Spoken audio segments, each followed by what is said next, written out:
Hi යාළුවනේ, ඔයගලන්ව ආදරෙන් පිළිගන්නවා මගේ YouTube channel එකට. අද අපි බලමු මෙන්න මේ ස්ටිච් රෙගියුලේටරෙන් අපි මොනවද කරන්න කියලා. ඉතින් මැෂින් එකක තියෙන මෙන්න මේ රෝදය වගේ කොටසට තමයි අපි ස්ටිච් රෙගියුලේටරය කියලා කියන්නේ. අපි මේකෙන් අපේ මහන ඇඳුමේ නූල් අතර දුර අඩු වැඩි කරගන්න එක තමයි සිද්ධ කරන්නේ. මේක රවුම වටේටම බිඳුවේ ඉඳලා 5 වෙනකන් සංඛ්‍යා තියෙනවා අපිට බලා ගන්න පුළුවන්. ඉතින් මෙන්න මේ සංඛ්‍යා අඩු වැඩි කරලා අපිට පුළුවන් අපේ මැහුම් අතර තියෙන නූලේ දුර අඩු වැඩි කරගන්න. ඉතින් ඔයගොල්ලෝ මේ දැක්කේ අපි මේක අංක 1ට දාලා මැහුවට පස්සේ කොහොමද කියලා මැහුම ඉන්නේ. අපි ඊළඟට බලමු අංක 2ට මහලා දාලා මැහුවට පස්සේ අපිට කොහොමද අපේ ඇඳුමේ තියෙන නූල් අතර දුර අඩුද වැඩිද කියලා.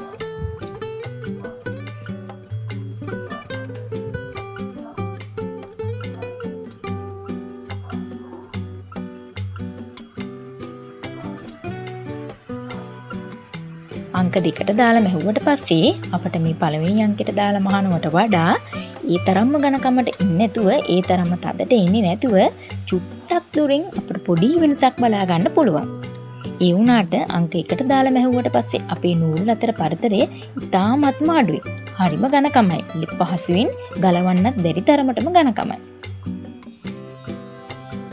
මේ බලන්නකෝ අංක 2ට දාලා මැහුවට පස්සේ අංක 1ට දාලා මහනවට වඩා පොඩි පරතරයක් චූටි වෙනසක් තියෙනවා. ඊළඟට අපි බලමු අංක 3ට දාලා මැහුවට පස්සේ කොහොමද කියලා. අපි මේ නූල් අතර දුර අඩු වැඩි වෙන්නේ.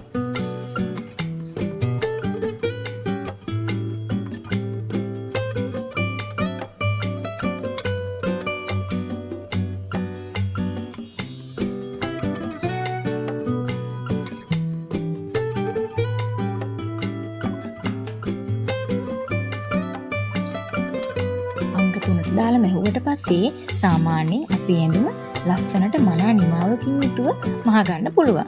හදිස්සියේ හරි අපිට මෙහෙම ගලවන්න ඕන වුණොත් කිසිදු කරදරයකින් තොරව අපේ රෙදි කෑල්ලට ඩැමේජ් එකක් නොවෙන්න අපිට ගලව ගන්න පුළුවන්.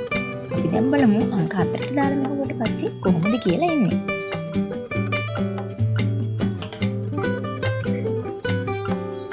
ස්ටිච් රෙගියුලේටර් කියලා කියන්නේ නිකන් රවුමක් නෙවෙයි.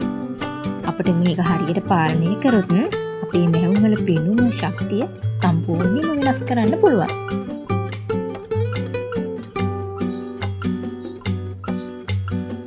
හතරට දාලා මැහුවට පස්සේ අපිට නූල ටිකක් දුරින් තමයි පිළිටනව දැක ගන්න පුළුවන් වෙන්නේ.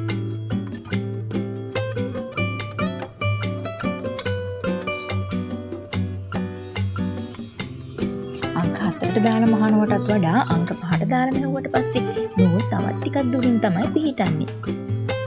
සාමාන්‍යයෙන් තදභාවයක් ඉතාමත්ම අඩුයි. අපිට ගැදරින් ෆුට් එකක් නැතිනම් ඇඳුමක් ගැදරින් කරගන්න පහසුවෙන් කරගන්න පුළුවන්. මෙන්න මේ අපේ ස්ටිච් රෙගියුලේටර් එක 5ට දාලා මැහුවට පස්සේ මේ පේන්නේ අංක 1ට දාලා මැහුවට පස්සේ. අංක 2ට දාලා මැහුවට පස්සේ තව ටිකක් දුරින් නූල් ගිහින් තියෙනවා. අංක 3ට දාලා මැහුවට පස්සේ තමයි අපිට පහසුම ආකාරයෙන් නූල යන්නේ.